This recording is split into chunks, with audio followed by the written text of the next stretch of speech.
Hello, my name is Tabitha Dusel. I have my bachelor's in psychology from Penn State University.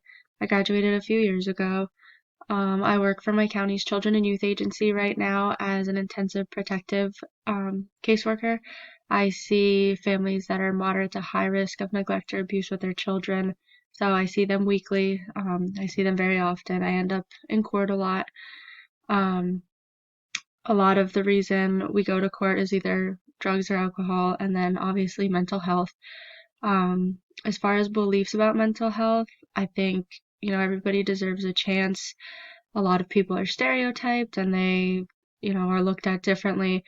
But I think, as long as people are compliant with treatment, counseling, medication management, doing everything that they need to do, I think people can live, absolutely normal lives, and there should not be any stereotypes. People struggle and people get through it.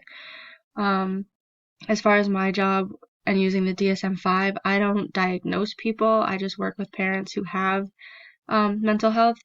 What I do is communicate with counselors or doctors that they see and voice my concerns, voice what's going on, and then they take all that into consideration when making their diagnosis and working on their treatment plan for the clients.